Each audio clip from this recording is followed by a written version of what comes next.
Now, concerns have been raised about corruption within the Johannesburg Road Agency. A number of transactions amounting to well over 300 million rand have come under scrutiny.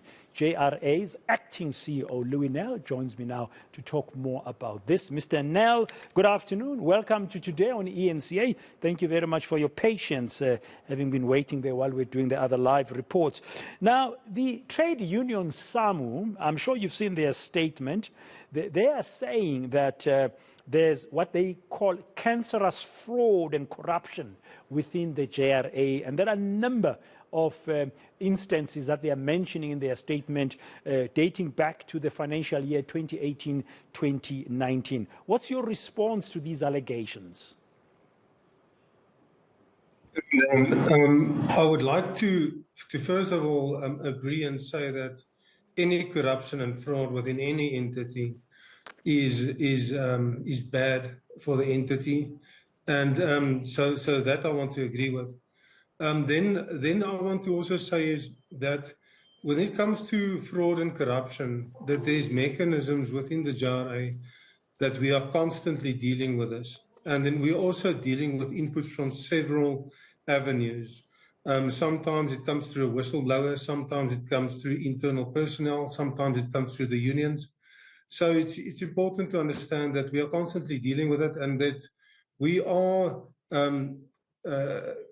and that we will leave also no stone unturned when it comes to fraud and corruption, because there is no space for it in the entity. So when we know about these things and when we capture it, we deal with it. Now, according to SAMU, there was an investigation by an outfit called HTB Consulting that was appointed on the 3rd of August in 2020 in relation to one particular matter where 8 officials of the JRA were investigated. And then the following year, there was another outfit called Lunica that was appointed to investigate other specific dodgy transactions that were deemed to be irregular, fruitless, and wasteful. So there are these investigations, but other consequences. Has anybody been held accountable? Then if I can just put you in the picture, first of all, I was made aware of this situation today with regards to the specifics. I myself has only been in this post for 3 months without a proper handover between the previous year or the CEO and myself. So I think this needs to be clarified.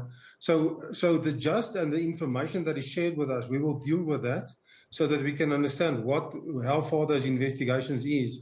And I can tell you that the public certainly has my commitment when it comes to the reporting on that and to finding out exactly where those investigations are. And also is certain of our investigations is done through our GFIS, that's our Group Forensic Investigation Center. Then also we also send some of our larger cases through to the Hawks, and some of them will be done through private companies, and as well as the Special Investigation Unit at SAPS. So there is various processes going on currently. Thank you. Okay, Mr. Nel, final question to you. Are you prepared, or will you institute disciplinary measures against any official in the JRA who might be fingered in any of these investigations? And how are you going to ensure compliance with the relevant legislation?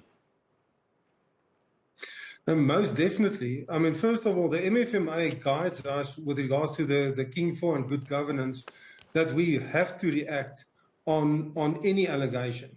Okay, but first of all is when these allegations come, we will investigate them, and then we'll suspend and then terminate where it is necessary.